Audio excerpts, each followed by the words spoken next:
everybody. Yay. Hello. Thank you so much for being here. Happy Tuesday. Hi, welcome to our party. Hi. Thank you so much. Thank you so much. Welcome everybody. And feel free to keep your camera on, and we're unmuted at this time because we're going to toast really soon and we'll get started. Yay, people are coming on in. Welcome, welcome, welcome. Happy Tuesday, happy Tuesday. Please feel free to keep your cameras on. We love seeing you. Even if we do mute you as we get started, we do still love seeing you. Hello and welcome. Also, we're really active in the chat. We would love for you to put in where you're hailing from. I'm guessing we're gonna have a lot of PA people, but we see some people from all over. Welcome. Hi, Boston. I'm MPR. I'm your host for today, and I'm coming in from Brooklyn, New York.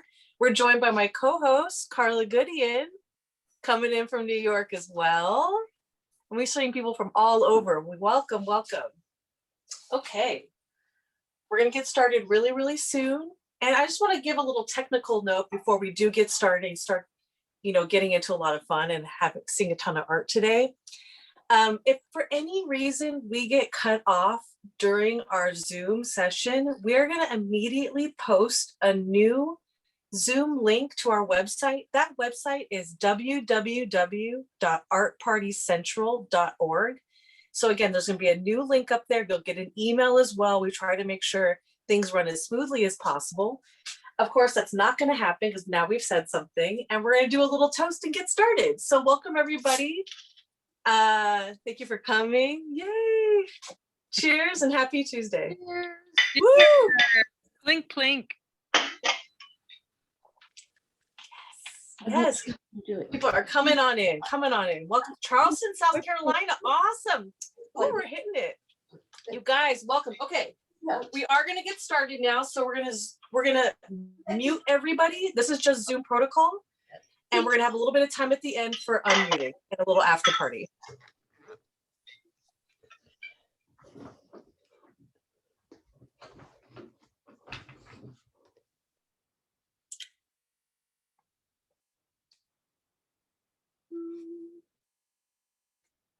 And I'm going to make sure I'm unmuted. Awesome. Welcome. Thank you, everybody, for being here. I am MPR, Meghan Patrice Riley Jewelry. I'm one of the co-founders of Art Party Central, and we are super excited to be hosting Pennsylvania Guild of Craftsmen for their first virtual art party. So today's party is in partnership with Pennsylvania Guild of Craftsmen.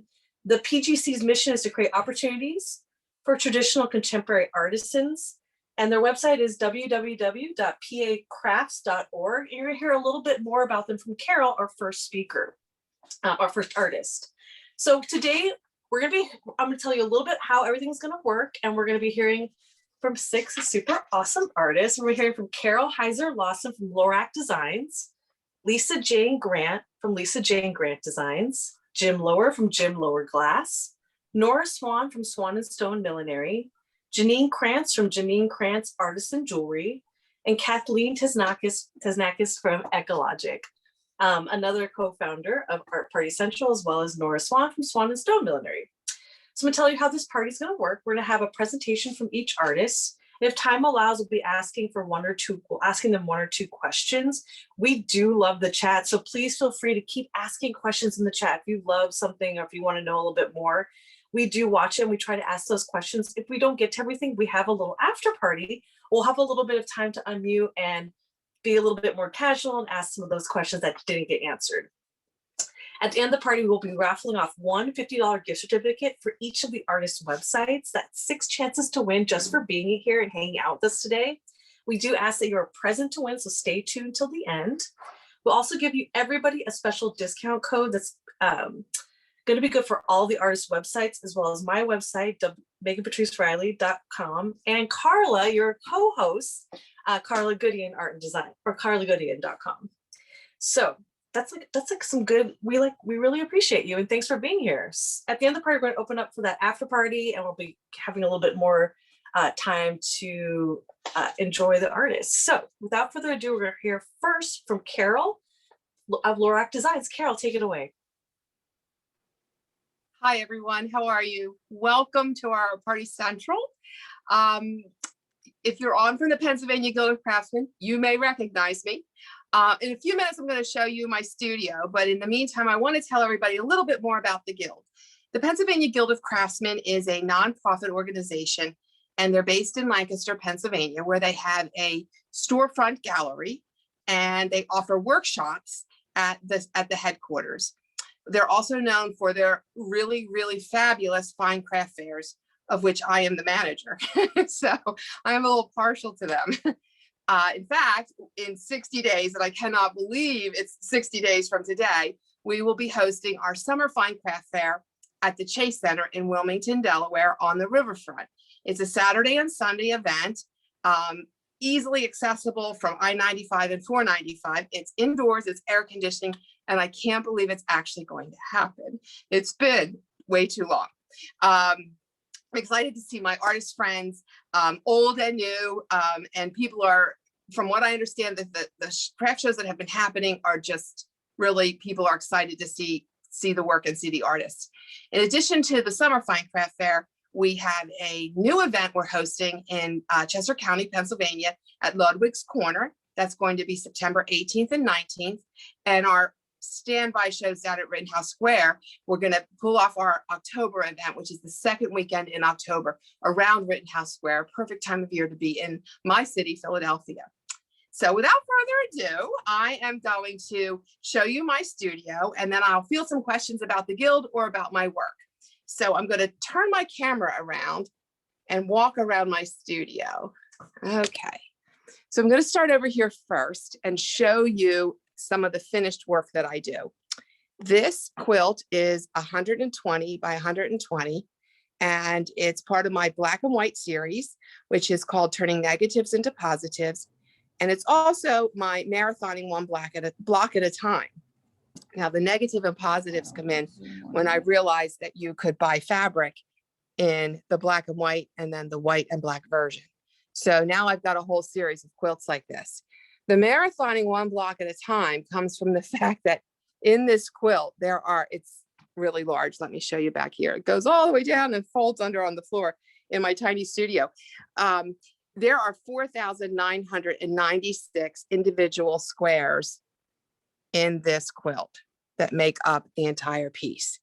This piece over here is 2,400 2.5-inch squares in a gradation of color. It too is a king size quilt and made out of all cotton. This is all batik fabric, as a matter of fact, so they're hand painted fabrics. So how do I do this? You see something this big and you say, where do you even begin? Well, it all begins over here. Oh, wait, you should see my thread. Isn't that fabulous? Woo, every color imaginable. It all begins over here on the cutting and design table. Sometimes I start with fabric and say, what am I going to do? And sometimes I start with a pattern and cut accordingly. In this case, I knew what pattern I was going to do. So I've made, several hundred pieces of a combination of a square and a piece of fabric. All of that gets sewn on this regular size sewing machine over here, okay, until it's the size it's going to be. And once it's, in this case, king or queen or king size, it gets loaded onto this monstrosity of a machine. And this is where it really becomes a quilt. So this machine I hand guide using either the handles in the front of the machine or the set of handles on the back of the machine. And I actually quilt together the layers. So this is the backing fabric, and then the batting, and then the quilt top. And I think if I hold steady there, you can see the quilting pattern that I'm actually stitching into the 3 layers. Once that process is complete, that is how it's considered a quilt. And I just want to take you back around to the back side here and show you how I do this. So I stand back here and I steer the machine using that red dot of light over the pattern, and it quilts over there. And I stand and I move the machine and I walk the entire length of the quilt. So that's a quick synopsis of what I do. And now I'll turn it back around In addition to the bed-size quilts that I do, the large pieces in the back, I also do baby quilts, table runners, all of which are available on my website. And one of the things I like to specialize in are quilts made from either t-shirts or clothing from a loved one, your children's baby clothes. Let me show you an example of that.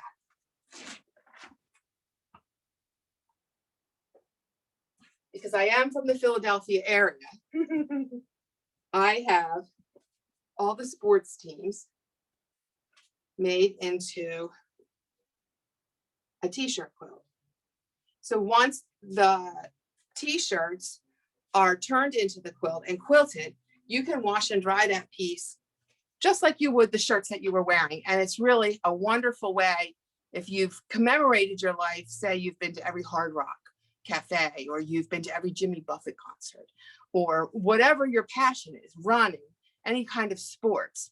I can turn your shirts that you no longer wear into a wonderful a piece you can use on the back of your couch, on your bed, whatever you want. In addition to pieces like that, like I said, I do baby quilts, and I have a few samples of that.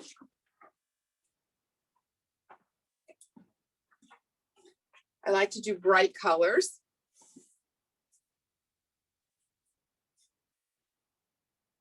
Babies love bright colors and are stimulated by those.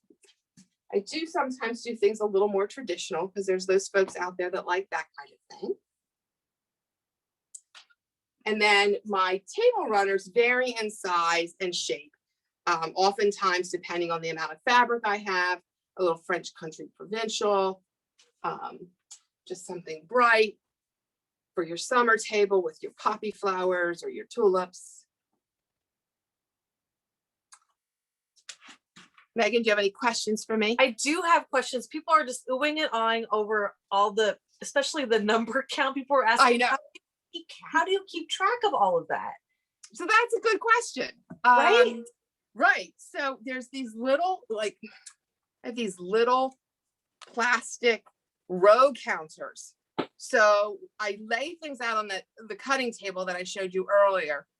And then I label everything so that it stays in order. It's math and rows. At some point it just becomes rows. And so you have to, just label your pieces and make sure you're sewing, 1A to 1B and stay organized. Yeah. So I guess that kind of leads to one of the questions that came in. How long does it take one of these to do one of these? Because there's so many little parts and you're very precise. Yeah, it's crazy, right? So I have to say, never in my life have I gotten up on a Monday morning and said, I'm going to make that quilt and I'm not going to stop until it's done. Because as I said earlier, I'm the Fine Craft Fair Manager for the Guild. I also quilt for other people who make quilt tops. So you don't want to sit and hand quilt. You send it to me, I load it on my large machine and I do the quilting for you. So I've got basically 3 jobs at all times. So there's always more than 3 things happening at one time. But, How fun. a large custom piece like the black and white could be 70, 80 hours of sewing and then quilting. Oh, I love that. And people are loving you in the comments. We're going to have to go on and come back and ask more questions and see some more. It's so fun to see. And that black and white one, once you went close to it, I think we saw all the depth and all the little piecework. It was beautiful. Thank you, Carol. Thanks so much for being here. And thank you, PA Guild of Craftsmen. Yay, the Guild. And also congrats for the upcoming show as well. I know, right? It's time. It's time to get back and see people and be amongst really wonderful work. Mm-hmm. Awesome. Well, awesome. Okay, we'll come back at the after party, but thanks so much. We're going to go on to our next part. We're going to hear from Lisa Jane Grant, Lisa Jane Grant Designs. Hello, welcome. Lisa Jane. There you go. Just make sure you're unmuted. There we go. Sorry, I was chatting and nobody heard me. I'm Lisa Jane Grant. It's my 2nd time doing an art party, and I'm completely envious of Carol's studio. Not only is it really clean, which mine isn't, but she has great tools, doesn't she? Yeah. So I work with mokame gane, which is a Japanese technique that was used to decorate the hilt of a samurai sword. It translates to wood grain metal. So what happens is that I layer all different colors of gold and silver, put them under heat and pressure so that they bond. And then I carve into those layers to bring out all the colors and roll it out. And that creates the wood grain patterning that I'm hoping you're going to see here with my lighting. Let's see, there we go. Are you able to see that? I work with karat golds and silver, and most of the mokame gane is done by men. And one of the reasons is that it takes a lot of heavy equipment. I have a 50-ton hydraulic press. I have a couple of electric rolling mills. I have a huge kiln. And then I have to transport a really heavy steel cavity from my kiln at about 1700 degrees into my press to be able to press it. So a lot of these guys are doing wedding rings, but the patterns are so pretty that I want to see it in jewelry. So I started making jewelry, and this is a bracelet that I actually really love. It's 18 karat gold in the inside. Then you can see the patterns, palladium white gold, sterling silver oxidized, and 18 karat yellow. And it just allows the patterns to be shown in a larger format. I like things that are a little bit whimsical. I like my edges to be very flowy. I like my patterns to be wide open. I liken it to the way that I like to travel. I grab my backpack. I take off for 6 weeks to a place that I've never been and that I don't know the language of the culture. And I just kind of hang for 6 weeks and kind of discover things as I go along, which is kind of how I carve my metals. I just kind of discover the pattern as it goes along. I make earrings, I make bracelets, I do custom work. I am transitioning into working with some Damascus steel. One of the reasons for that is because I have a lot of men saying it's a really interesting process, but they're not necessarily thrilled about wearing a lot of gold. So the Damascus, here's a bracelet that I just finished up right here. So let's see if we can get a pattern. So these are two different types of steel. And this is going to be a new line that is not yet on my website, but will be coming as I create things. Let's see, what else can I say about myself? I'm shy on camera, so sometimes I get a little bit overwhelmed. Let's see, the piece that I'm wearing right now, this is actually a piece that came together. I thought of doing these in white pearls, but I did them in this beautiful, beautiful colored type of pearl. And it's on stainless steel chain with an 18 karat yellow gold halo. And then it has a lariat with mokame pieces on the end. So that's one of the items that I have. And let's see. A lot of people often ask me how it is that I got into making mokame. And when I was getting married, I was about to be deported. I'm Canadian. And I was going to be deported because my visa ran out after 9/11 and it was really difficult to renew it. And so my husband now and I decided we get married, and I decided to make mokame gane wedding bands. And Dale was really supportive. He said, "You love this, you love the metallurgy involved. Why don't you do this for a business until we get your audiology license worked out with our marriage license?" So I started doing mokame gane and I haven't turned back. Audiology fell to the backside, and now I'm doing this. I love working with things with little details. The ring that I'm wearing right here has some really interesting little details on the back. So there are two little 18 karat yellow gold polka dots. It just fell, so I'll pick it up after. And then on the band, there's a really nice little 18 karat yellow gold band in there to kind of contrast against the sterling silver. And other little details that I like to work with, I like doing little clasps, just little details that nobody else really sees. So on this clasp right here, it's going to be tough for you to see. There's a little gold ring right here. I was going to say, just put something behind it like that. And you're doing great. I love this. Okay, so there's a little gold. Oh my God, this is hard to see because it's so small. But what that is, it's a safety clasp. So with a lot of these little ear hook or hooks, sometimes the ring can come out. So when you push it up, you're able to put your jump ring inside of it. Do you ever notice that things always go wrong when you're supposed to be doing it? There we go. Oh, so always. That comes together like this. And then I slide this little ring down and then the hook can't come out. So it is secure and safe. So it's just a little 18 karat yellow gold detail. Oh, I love that. You had also mentioned like weddings and brides. So one of the questions that came in was, do you have any designs that would work well for brides, given that we're having these delayed weddings? I love that you mentioned your wedding too. This is like a good sequitur. Absolutely. So this would be a little bit too casual and funky maybe for some brides, but it would be beautiful with the pearls. I love pearls because there is that bride, I have to tell you, boho bride. Absolutely. This was the design that I made for my wedding. I had a gray silk Calvin Klein dress. And these are on 14 karat white gold. The little acorn tops are in mochame, and these are a beautiful teal Tahitian pearl. So I had earrings to match that. Another item that I really, really love, again on a 14 karat wire, these are little ice cream cones. And again, they just sit like that. So very elegant, but different and a little bit contemporary. Yeah, I love that too. You gave it just 3 different looks. Those are 3 different brides too. I could see that. Absolutely. For sure. Okay, and then I'm thinking also summer. I've been thinking a lot about earrings because it's time. We're not wearing many masks. Do you have any great like earring recommendations? Lightweight especially?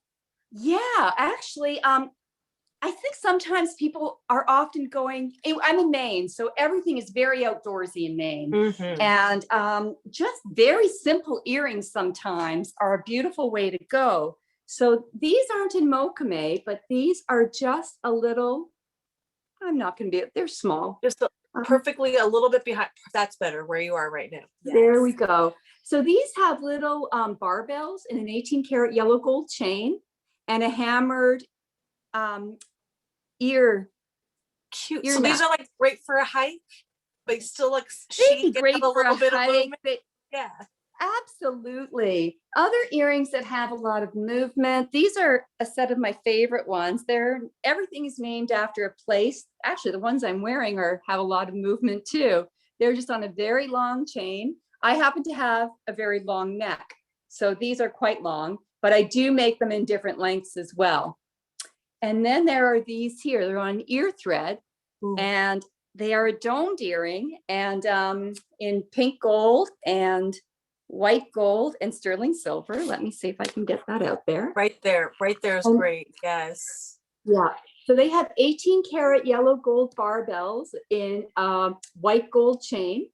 And they're named the Luang Prabangs after the city in Laos, Southeast Asia, and they're named after the prayer drums that the monks beat on when they're doing their prayers in the mornings and at night. Oh, beautiful. So so many good options. And like, again, like this, 3, not too warm, not too hot, not too cold. Perfect. Thank you so much, Lisa. We're going to see more. And there are some wonderful comments and questions in the chat. So we'll have to come back to those for the after party. Okay, great. Yeah, thank you. Thank you, Jim. Yeah, thanks, sweetie. And we're gonna hear from Jim next. Hi, welcome. Hi, I'm Jim Loewer. This is my first time doing this also. I've been doing flame working or glass blowing on a torch for maybe 20 years and been in this studio in South Philadelphia for around 6 years. For most of that time that I've been here, I do glass blowing lessons, but I paused those in 2020. So I had a lot of time to make new work. And I'm gonna show some of that work. And if I have enough time at the end, I'll walk around my studio as well. But flame working, I'm using glass tubing and then using hot glass colored rods. So I add color to most of the work while it's hot. by just melting glass color into it. So I'm just going to grab things off the shelf and show them to you. This is a glass decanter with just these kind of stripes of transparent color. And a lot of the work, like I said, is sort of trying to melt those in a layered way. I do a lot of layering of color to get really specific color patterns. This one is mostly transparent. Make a ton of, drinkware, barware cups. This is a cup that kind of goes with that decanter, and I have a few of these around. And all of the glass that I use, the kind of glass I use for this process is borosilicate glass. So it's like the glass in Pyrex. So it's pretty tough, dishwasher safe, strong glass when it's made thick like this. You can also work thin with it, but all these cups are pretty thick. I'll show you some other cups. So that one was stripes of color. This one is canes of color wrapped around the outside of the cup. I see a chat about wine glasses. I do some stemware. I have a ton of stuff on my website, and I have samples of some of that stuff here. I don't have any stemware in my shop now, but I do some stemware, but also do stuff that I would kind of call stemless wine glasses. So the thing I'm drinking out of now, also shaped in the same way, but I'm adding color to this one in a totally different fashion, right? So this is called frit. It's crushed up glass that you roll the tube in when it's hot. See if that's the one I'm drinking out of. And here's one without anything in it. You see it just a little better on the inside. Carol, come have a drink with me anytime. That sounds awesome. My studio just reopened for lessons in the past week or so. I'm going to stay with cups for now and show you guys some of these cups. Most of the glass color melts all the way into the glass tubing before making a hollow shape. Lately, I've been messing with melting the color in partially. So this is really textured. So you can kind of see that the colors adhered to the glass, but kind of sitting on the surface. So these feel really good in your hand. And you can feel texture on them. It's melted in, but not melted in all the way. And I, have a lot of random samples, but I do all of these things in sets. There's another one of those guys, but in kind of more muted colors. And, like any glass blower, I also make lots of ornaments. These witch balls are fun. They're just, where you're kind of working inside of the glass ball. So the outside is primarily clear, but there's colors smushed together on the inside and stretched out and blown out.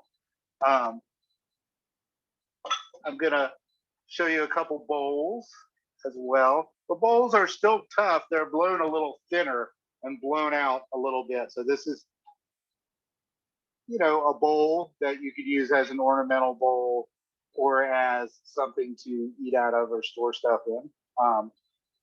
And I also make these bowls with stuff on them. I have a bowl with a bird on it here. And so like the bowl part is blown. And then the bird I'm shaping out of glass with some tools. So you can like see on this guy, I actually use a little leather punch while it's hot to make his little eye, and a knife while the glass is hot to make these little ridges for feathers. And then, while both pieces are hot, weld the glass to the bird. So he's just kind of perched on the edge of the bowl. I do, this one and one with two little birdies on it. I don't have one of those handy. There's that guy. There's the same one of those in a different color. Some of these borosilicate colors are reactive because they have metal in them. So not, a few of them will have precious metals like silver. So this has silver, and that's why this color it reacts with the oxidizing flame and makes this array of colors. You can see kind of purples and blues and different greens in that guy. Let's see what else.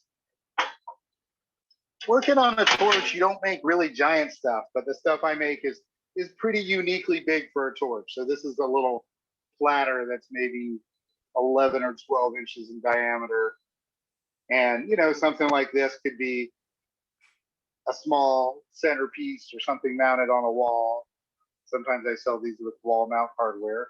And that one's, you know, made in the same way as those brick cuts, where mashing up glass and then rolling in the hot glass.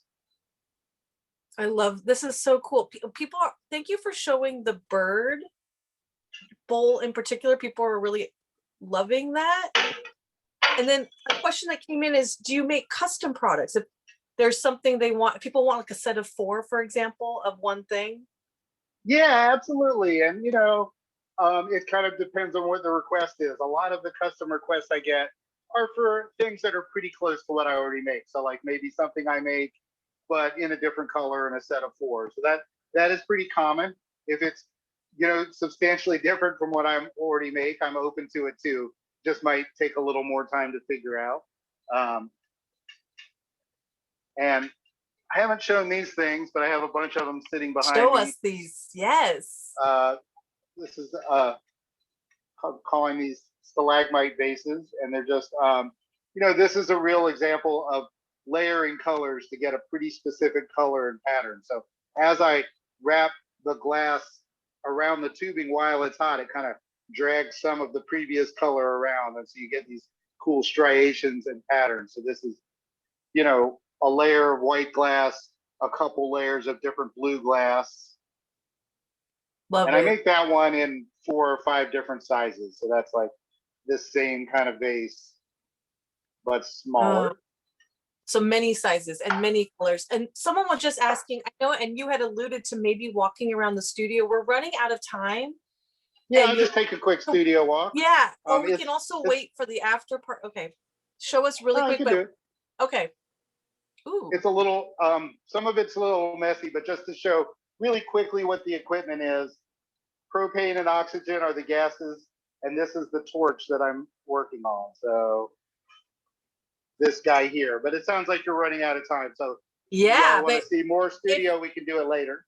I think people might like that. And a question came up about if you do demonstrations or classes, because you had mentioned that you're starting those back up again in person. Yeah, so I do classes in my studio. I'm working through the wait list of folks that didn't get to do it in 2020, but I am, you know, restarted recently and doing those every week.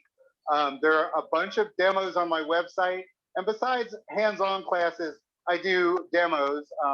So I know, you know, I have like a BYO demo where people can, you know, sit in these chairs over here and watch me, and I'll talk about the process and make things, and you can hang out and drink. Mini in-person blown away. Okay, awesome. Thank you, Jim. So we will definitely come back and make sure you check out those comments, because there's some fun questions in there, and really people are loving all the colors. So fun. Thank you so much and welcome. Thanks for being here. Awesome. Thank you so much. Yeah, we're gonna hear from Nora Swan, Swan&Stone Millinery. Hi, Nora. Welcome. Hey, everyone. Nice to be here. It's nice to see some new artists and some new faces and some beloved, well-known faces too. I am Nora Swan from Swan&Stone Millinery, and me and my dear friend Samantha Stone are business partners, and we make hats up here in Vermont. And we do hats because we think that they really uniquely channel a person's personality. As you change your hat, it reflects your mood and it echoes back and forth with your character. And we both really love it's an alchemical process where we're thinking about personality as we make the hat, and then finding the right person to wear the hat is just this really satisfying thing. So I thought I would show you a few of our summary designs that we've got up on the website now, since the whole country is on the same page weather-wise right now, whereas in the wintertime, we're not all on the same page. So one style, I already put it on, is this. We call this the Hepburn. and it's got this nice big swooping brim, gives you some shade, and it's got a lot of motion to it, and it's fun. It's a very I would call it, it's energetic, and it's charismatic, I would say, as a style. And so we have a few of this shape, again called the Hepburn. And another shape that we've got right now is this cute little one, totally different. You'll see personality wise. This one is called the Babette, and it's kind of demure and sweet in some ways, but also laid back, very classic, fun shape. Doesn't try too hard. It's kind of familiar, but it's also adorable. And let's see, what else was I going to do? Oh, a fun one is called Hip to be Square. Oops, I put that one on backwards. There we go. Hip to be square. It's got the squared off brim and even a squared off crown. We design and make our own blocks. So I carve the blocks, many of them. And so the shapes are unique to us. We play with color, we play with texture, we play with very traditional techniques, but then Sam is also a very adventurous, self-taught felt maker. And so a lot of our felts have a lot of texture and color to them. But right now I'm still on the summer hats. Let's see, what else was I going to show you guys? Oh yes, so this one is kind of a fun one. We call the Patricia, and it's another one where you'll recognize the shape from history, but it's been updated. It's a slightly different, the straw is hand woven. These are all handmade linen flowers that we've made, and hand cut feathers as well. So as we go back into meeting with people and getting dressed up for weddings and that sort of thing, we've got lots of hats for you to play around with style. This is another one. It's got feathers in the back. We call this the Lorelei. And I've got a couple of different colors of that. So those are the straws. We've got a whole bunch of others that you're welcome to play around and look at. And then the other thing I wanted to call your attention to is, since we're traveling again and a little bit and getting out, we've got these we call them the rain or shine hats because they're weatherproof. They're a very, very tightly woven canvas that's been treated for water resistance. They're very comfy. You can stuff them into your bag. They're packable, rugged, and they give you a lot of sun protection and rain protection. So we've got a bunch of styles of those too. This one is called the Soigné. And this one is a traditional fedora shape. This one has veggies on it. Lots of different colors as well. So whatever your mood draws you to. Here's another traditional fedora. This one, I've put this applique of a butterfly on it, and that's cork fabric. So, and what's really great about this stuff is how you can completely play around with the brim. It just holds its shape. So if you're in the mood to go incognito, you pull it down, or if the rain's really pouring. But if you want to show your face off a little bit more, you just play around with it. So that's fun. And another shape I've got is this one. This is also a fedora with a pointed brim. That's one of our signature things. For some reason, we just got into putting little points on things. Asymmetry is always a good thing. And for those of you who are not asymmetrically inclined, we have this. It's a wide brimmed cloche that's symmetrical. And someone had actually, Carol had asked Nora, how big can the brims get if someone wanted to maybe even custom for a sun hat? Also, we can go. Oh, okay, okay. In fact, we have gone very big for custom work. So if you're somebody that wants a big brim either for impact or for sun protection, we definitely can do that. We have one that's called plein air, that's this wide already. But then at one point I was really going to town and making big, huge, wide, blousy ones. So So people can contact you for a custom and get something maybe a little bit Absolutely. dream. Awesome. Oh, I love that. And then another question that came in, what are your latest design inspirations? So, well, just this morning, hold on there. Just this morning, I was playing around with these denim remnants that I came across. And I was digging around in the archive of patterns that I had developed and then for some reason I haven't made for a while. And so I put this together. So this is a denim hat, very 1940s style, and it's got this denim feather in it.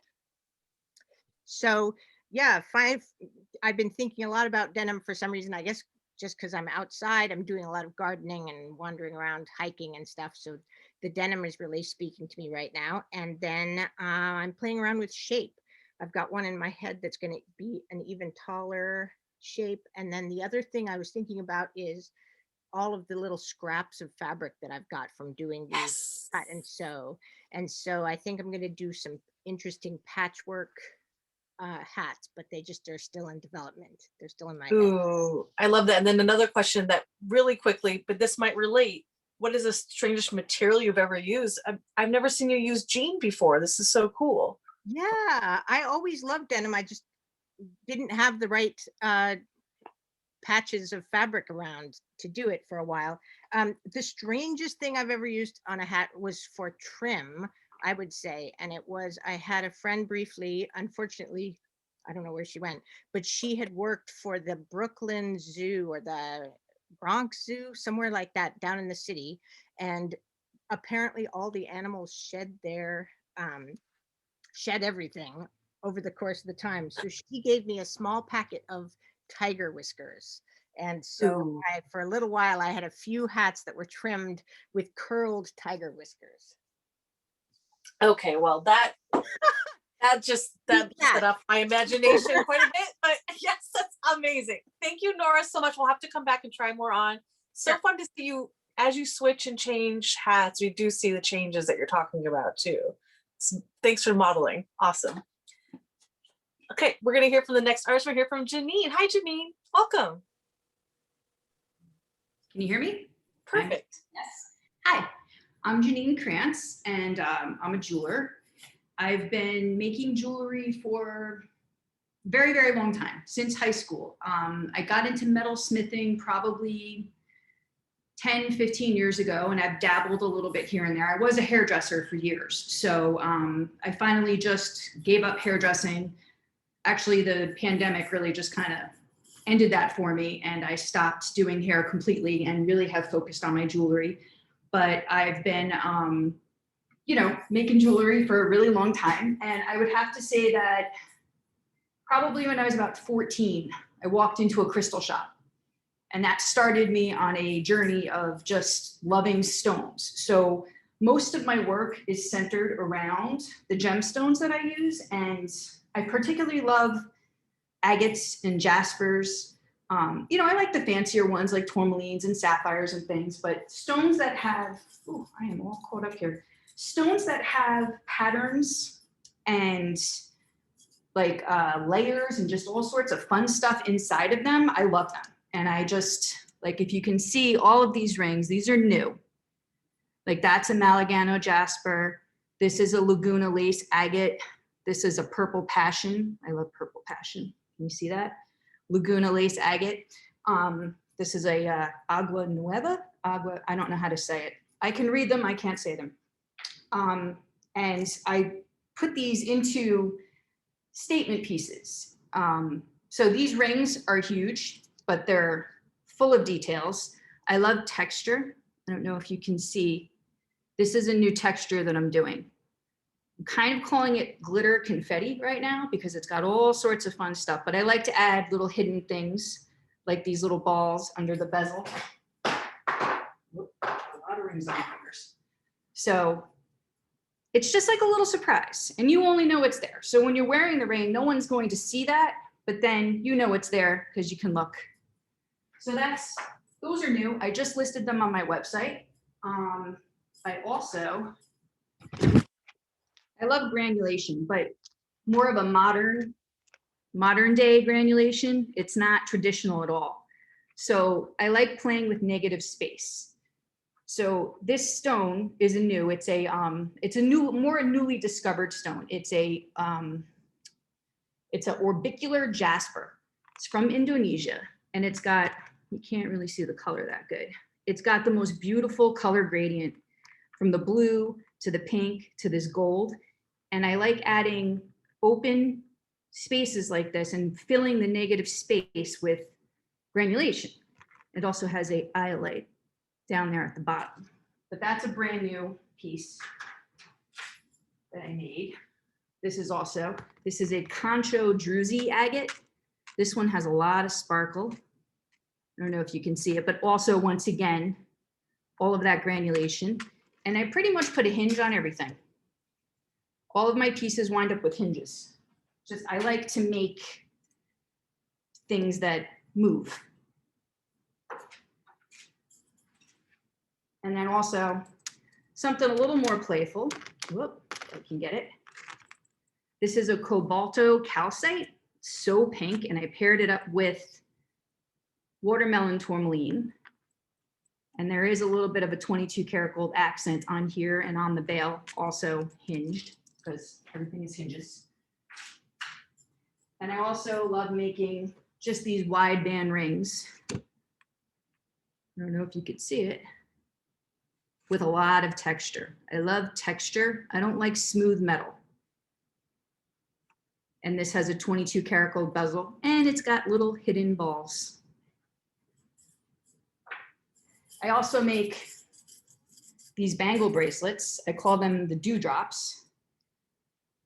They also have balls. I solder silver balls onto pretty much everything. But these are great, especially when you wear them in a bunch like this. They're just fun. You wind up talking with your hands a lot and rattling them around. I also like to use really fabulous, beautiful matched stones. These are a Laguna lace agate also, but they are just a stunning pair of stones that are so beautifully matched. Most of my work is inspired by the stones. Like these, for instance. These are also this orbicular jasper. And as you can see, oh, they're moving. The stones themselves have tiny little orbs in them. So these earrings with the granulation work that I like to do kind of mimic that and mirror it. So as you can see, it just kind of flows. That's what I like to do with a lot of the stuff that I do. I just kind of look at the stones and I design things around them and add hinges. This is a Malagano jasper, also really beautiful scenic stone. But all of this stuff is up on my website. These are really cool, actually. I should talk about these. These are agate stalactites. So these stones are found in Indonesia. A lot of the stones I use are actually from Indonesia. So these wash out of mudslides, and the villagers find them in their backyards. And they're just, they call it fossil bamboo there. So it looks kind of like little fossilized pieces of bamboo, and they have all sorts of different kind of layers and colors and textures, and they're lumpy and bumpy. They're just really, really fun. This is actually the last pair I have right now, but I actually had to finish these. I polished them and I made them shiny, but these are so fun. Those are amazing. And someone just asked a question. Yeah. Are those earrings heavy? No, those are really, really light. Some of the stuff I make, like these, have some weight to them. I know a lot of people, they like to keep it less than a quarter, the weight of a quarter, which I believe is like 5 grams or 6 grams. So like these are closer to like 7. So they have a little bit of weight to them, but not overly heavy, because, you know, they won't, like, if you wear them every day, perhaps they might start stretching the lobes a little bit, but, you know, they're not too bad. Okay. These weigh almost nothing, the agates. I know there's such a big, it depends on the stone then as well. Depends on how heavy the stone is. Totally. Yes, like these right here, these have some weight. So like these are for a fancy night out, but not everyday wear. Like cocktail earrings a little bit. Exactly. Cocktail, yes. Yes, with like one of these giant rings. Oh, I love the giant ring. So if like people are someone had mentioned they saw some earrings on your website, but they're sold out. Right. Do you make more? Are they all one of a kind? How does that work? Most of the stones I use are one of a kind, but I can make similar. So like if you saw something like, say for instance, you were in love with these and they're gone and you're sad, I might be able to make something similar if I can find a similarly shaped stone. But it's not always a guarantee because a lot of the things I use are very one of a kind. Oh, I love that. Okay, yeah, so it's hunt down fancy stones that are one of a kind, and then I want more of my gem, the stone cutters are like, sorry, no, that was, they found that 20 years ago. It's been mined out forever. And I'm like, oh, so. Basically jump on it. So if someone people should be, how often do you update your website? Do you preview things then? How do people get in touch with you the best way? Or stay on top of it?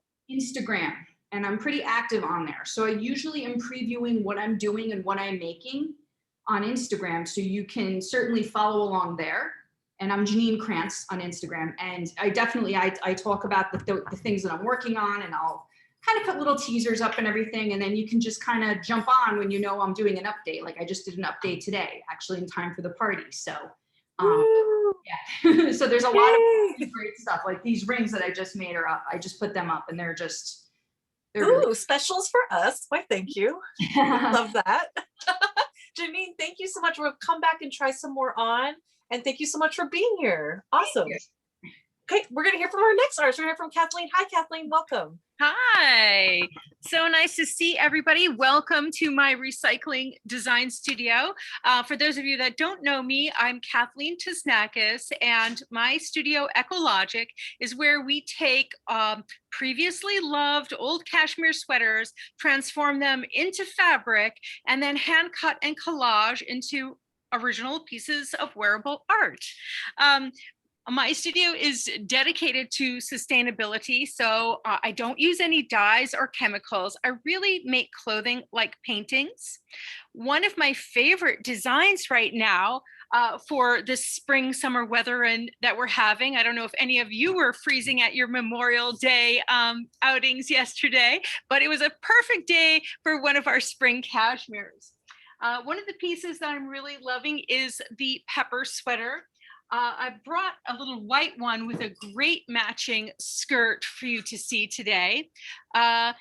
These sweaters have this really great accent in the back, and wherever you see a color change, that is a different old sweater that I have created into fabric and then collaged together. So that is one of my favorite pieces. My skirts are another favorite item. When we talk about, sustainability, we'll talk about circularity and reuse.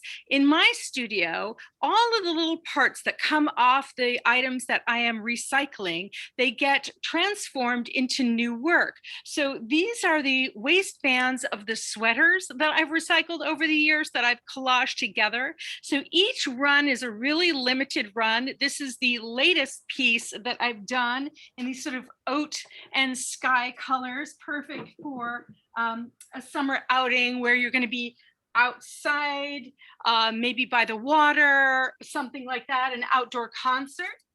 I did bring a couple more of these pepper sweaters to inspire you today. And you can see I use my stitch work in combining the different colors as just decorative elements. So it's really fun work to do because my material sort of dictates the personality of the different items. I'm going to show you the piece that I'm wearing. This is the butterfly. This is a really cute piece to wear over, I'm going to stand up a little bit, over a summer dress. And even I've seen it worn with shorts in such a stylish way, but it is a really fun piece. I employ little stitch work to sort of make the different accent pieces a little bit more special. But I also wanted to try on for you one of my Veronica jackets. So I'm going to do this. My my work is made for real bodies. I am a size large, and I have a couple pieces I want to put on for you. This is my Veronica jacket, and you can see I found this wonderful pattern and was able to employ that in this design. It has these really fun cuffs that you can fold up. One of the best things about cashmere is that it starts to form to you as you wear it. So I always tell people, don't feel like you can't give it a tug and let it get to know your body. The cashmere actually blocks to you, sort of like the hats that Swan&Stone makes. The more you wear them, the better you get, the more you shape them. It's going to sort of carry your identity within it. So we make pieces that are going to grow with you and stay for a long time. One of the other sweaters I wanted to show you today, because I thought having a little fashion show would be a lot more fun, is just a classic piece.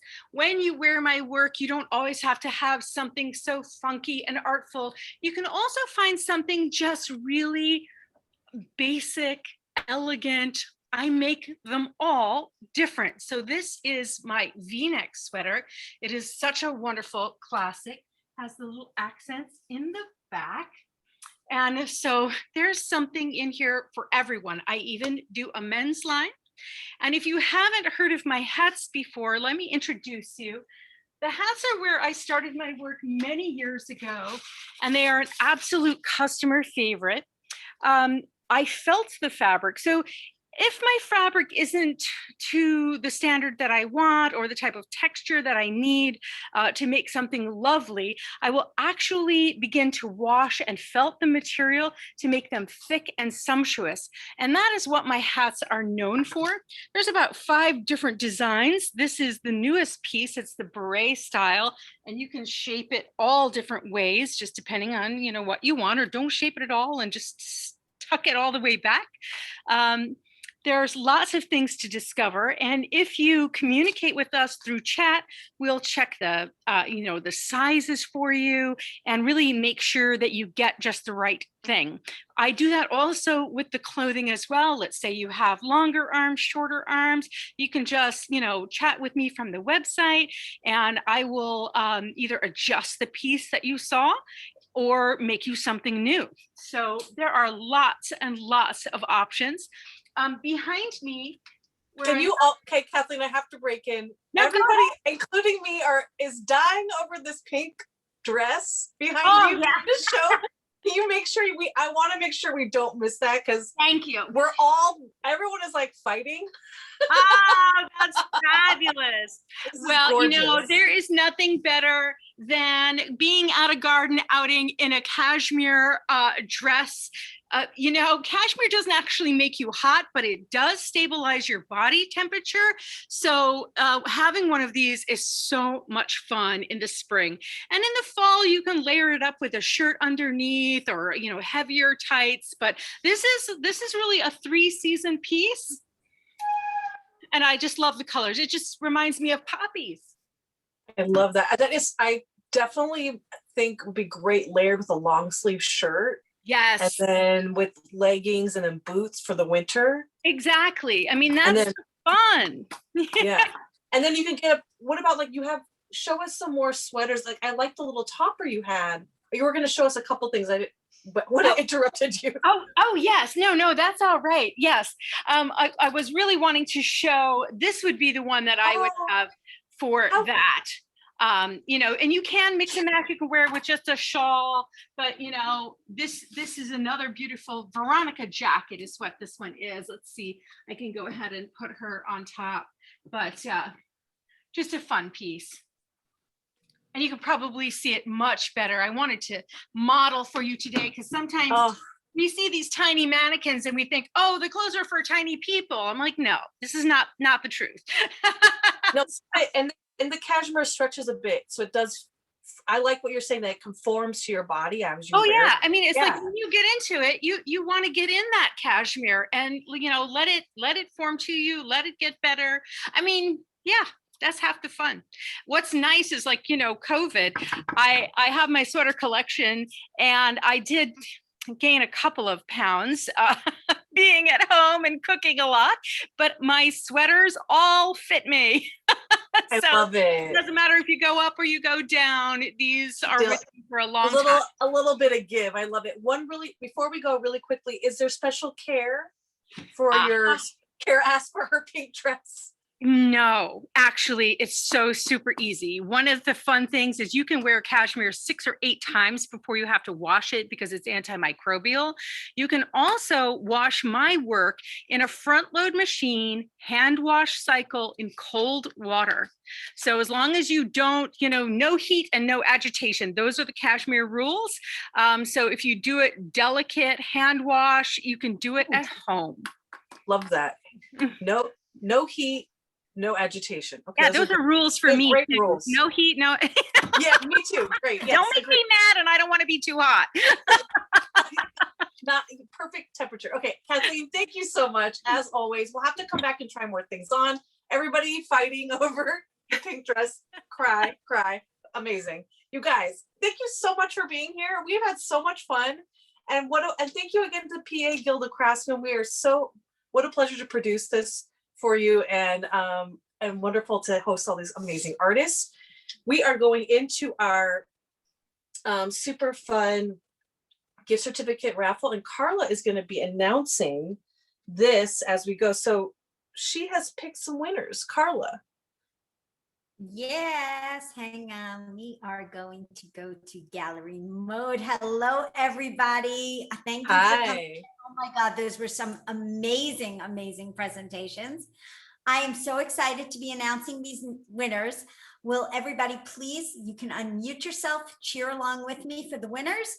And also something very important, if you are a winner, please put your email in the chat or email me privately at admin, as we want to make sure we get your certificate to you, especially if your Zoom name is different from the name you registered with. We really need to get your emails in order to get this prize to you. So without further ado, drum roll, everybody, please. Woo! A winner. So the winner for Carol Heisler-Lawson is Veronica Chinsley. Congratulations, Veronica. Woohoo! Congratulations. Yes. Winner for Lisa Jane Grant is Susan Heckler. Congratulations. Yay. Our winner for Jim Loewer Glass is Joni Barr 123. Congratulations, Joni Barr. And our winner for Swan&Stone is Renita Weber. Congratulations, Renita. And our winner for Janine Krantz is Marjorie Kennedy. Congratulations, Marjorie. And finally, our winner for ekologic for Kathleen is Terry Nelbone. Congratulations. Yay! There goes the pink dress. Woo, you guys, congratulations to all the winners, and we super appreciate all of you, and you're all winners in our eyes. We're giving everybody a discount code for all the 6 makers websites, as well as your host, me, MPR, and Karla Gudeon Art and Design. That code will be good till June 7th. That code is going to be PGC Party June 1. It's going to be in the chat. You do not need to take notes. We will make sure you get a follow-up email with everybody's websites, the codes, and if you're a winner and you popped your email in the chat, you'll be getting a separate email with your special gift certificate code. So lots of follow-up, no notes needed. We are going to be having 2 more days of parties this week. We're going to be going into our after party really soon, so stay tuned for that as well. The 2 parties we're having this week are going to be Thursday and Saturday. We're going to be hearing from Ellen Cohen Design, Posh Felt, Suzanne Schwartz Jewelry, Amy Canarac Design, Serve Kindness, El Fabrica, It's by Jan, Jennifer Littman Bruno Design Jewelry, Lauren Picenti Jewelry, Merzada, Shayna Croy's Jewelry, and Bella Moda. You can RSVP at artpartycentral.org. And I wanted to say thank you to all of you for being here. What a fun Tuesday. What a fun way to share some art together. Thank you again to Karla for being my amazing co-host, and for all the artists for being here. And again, PA Guild of Craftsmen, look forward to their emails about their upcoming in-person show and other virtual parties we'll be doing together. So at this time, please feel free to stay or go. We're gonna have a little bit more of that unmuted question time, a little bit of that after party time. So get your questions ready. If you don't feel comfortable speaking, you can also put them in the chat, and we'll ask them for you. So welcome, and thanks again, you guys. Yes, who has questions?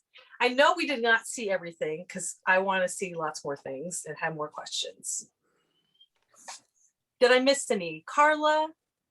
Right away, I have one back to Carol. Cool. And Carol, we need to know what inspires your different designs. Well, yeah, that's a good one. Sometimes it's fabric. Most of the times it's the fabric. So like I go to a fabric store and there isn't much fabric that I don't love and buy. So then it comes home and it sits here on this cutting table for a while, and I look at it and then I start thinking little tiny pieces, how many? And so the design usually comes after the purchase of the fabric. Yeah, gonna have to admit to that. I love that. I like that you let your materials do the talking. Yeah, they do. They speak to me. Sometimes like at 2 a.m, but yeah, they speak. And how about, would you say you have a particular color influence? Because your colors seem. Oh, I love brights. I love brights. I'm not a traditional. I started out my life as a traditional quilter. I think we all did. You know, made all the log cabins and all that nonsensey stuff. And now it's really about bright, fun, high contrast. I'll oftentimes mix the brights with a solid black or a black and white print. I really contemporary, something that's gonna just, if you put it on your bed, it's gonna make your entire room. That's what I feel like. They're total room makers. And yet, like, I see the one behind you that reminds me of the south of France, like Monet's street, yellow. And you're gorgeous. Thanks. I do have another question that was for Nora that was in the chat about the denims. Will you be working with distressed denim at all? Oh, that's a good question. I definitely, I got a few different shades of denim, and I've been playing around with the idea of distressing the denim that I've got. I don't know if you can tell, this is brand new, obviously, so it's not that distressed, but I will be playing around with, I was thinking about playing around with bleach or you know, different surface treatments too, to play around with it. But this, I haven't yet distressed it because it's brand new, but I was going to do that. If you have ideas, I am willing also to collaborate. So if you have a concept that you want to work on, I'm willing to play around too, because I'm in the midst of just making it up as I go along. My style of design is very improvisational anyway. And so somebody just horning in and joining me in it is fine. So we can do that by Zoom or phone or text or whatever. Love it. And so someone had asked, or Sam had asked to see the rainbow pom-pom hat. I think that's, yes, which I was like, what? That is so cute. Look at this. Little marabou feathers that I put the different colors together to make the rainbow. It is like a rainbow pom-pom. Yeah, and the ribbon trim. Yeah, so the ribbon is a upcycled old sari, so it's a vintage sari silk, and then these guys are just different shades of marabou feathers that I put together to make pom-pom. And it's sort of another 1940s inspired style, but with a bigger brim going on. That's super cool. Right? That's so cute. Karla, any more questions? So cute. I didn't ever seen the pom-pom. I want to make sure we don't dominate. If there's questions out there, I'm going to just we're going to hush up for a second so somebody can call out any questions you might have. Feel free, y'all. Or you can put them in the chat. Can I ask a question of Lisa Yeah. Jane? Lisa Jane, these earrings that you're wearing right now with the swing, they just delight me so much. Can you show them up close? And is that something that's on your website? I just loved while you were talking, I was listening, but really watching the swing of your earrings. You're muted also. Lisa Jane, you're muted.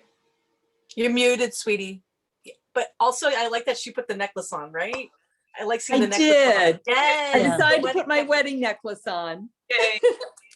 So this is the earring right here. It's on an 18 karat yellow gold chain. And the piece of mokume is an 18 karat yellow gold, palladium white gold, which is gray, and oxidized sterling silver. And the other side is exactly the same. So as it swings and moves, you don't have to worry about the back of the bead showing because it's the same on both sides.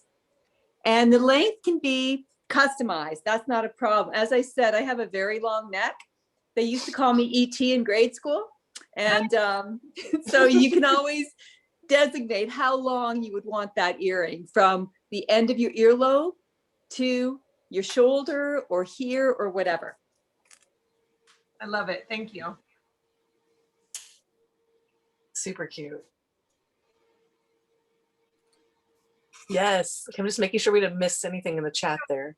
There was a question for Jim that oops, sorry, Lisa Jane, I don't know if it was answered, but do you make wine glasses? Because I know that Paula was asking that. Did we see any wine glasses? Yeah, I did mention that. I don't have any samples of them here, but I have some listed on my website.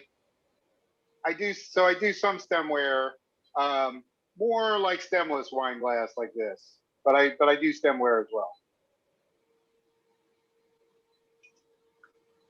And also maybe now would be great. You could show us a little bit more. People were like, I see more things now. Did more things come out?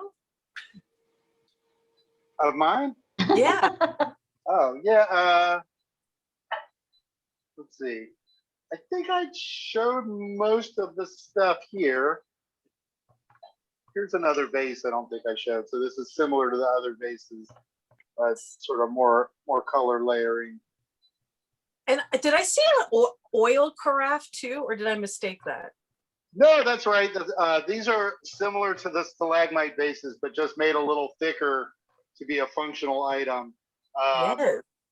And I have a bunch of these on my website too, in lots of different colorways, but most of them are similar colors to the vases behind them, but with a little clear, so you can, pour oil, vinegar, liquor, just like the little pouring spout. That's like a nice wine. Seems like a good wedding gift or house gift. Thanks. Yeah, that's a pretty new thing, and I've sold a lot of them since I started making. Yeah, because when I saw your vases, I was like, oh, that could work as a carafe. Oh, you had it. Okay, good.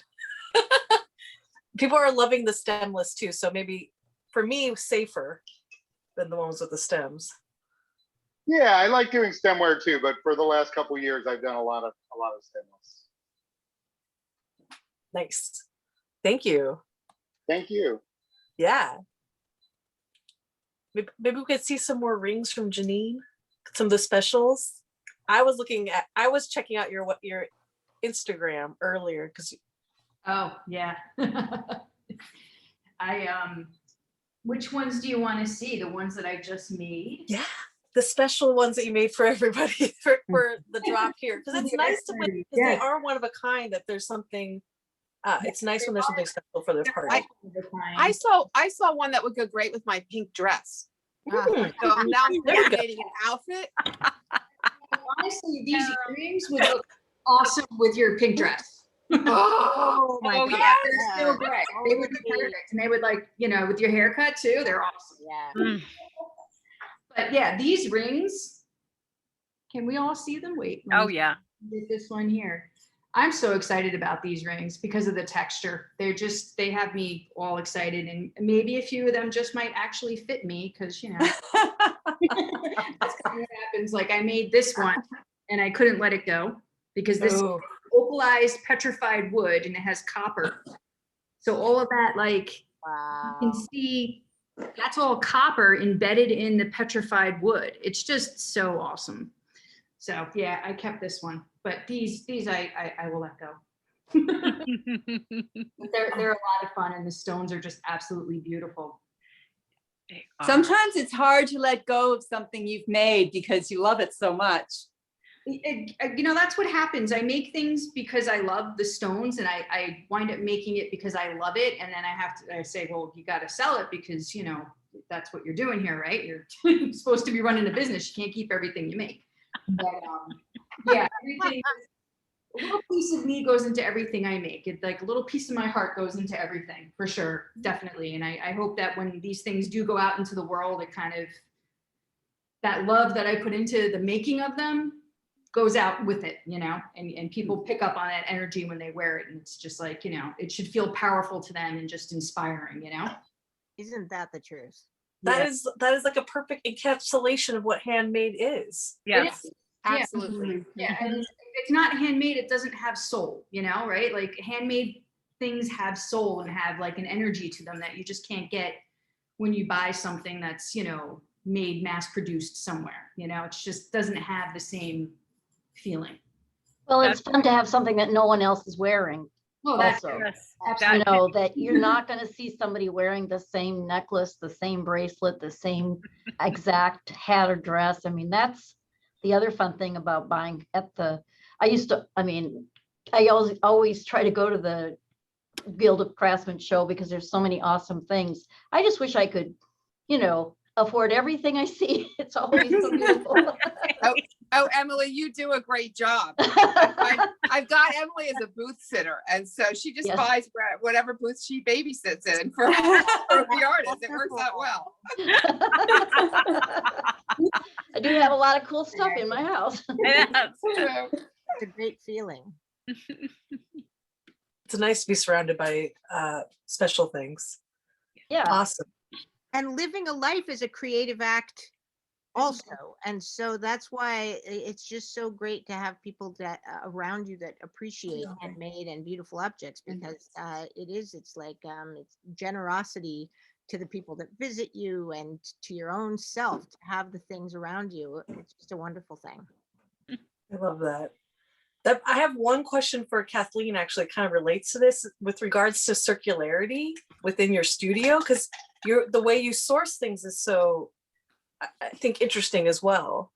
Yes, and it's kind of funny, but with Memorial Day, what are we doing? We're thinking of all the people that sacrificed for us and people that came before us and generations. That's sort of the thread that's carried on in the work that I do, but it's also carries on through thinking about the impact that you're leaving behind. So we're really pushing for companies these days to be responsible for all aspects of the business. And that's what I do when I'm bringing in the old sweaters to be recycled. I don't leave any element out to be discarded. It's really about being responsible for all of it, re-envisioning it in ways that it becomes useful again.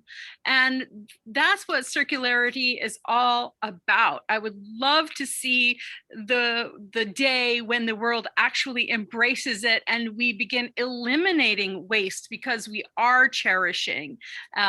So whether it's thinking about footsteps of the humans before and after, or you're thinking about the products you use, the clothing you wear, circularity is just such a huge part of where I think we're going to be able to build a brighter future. I love that. Yeah. Oh, Kathleen, so sweet.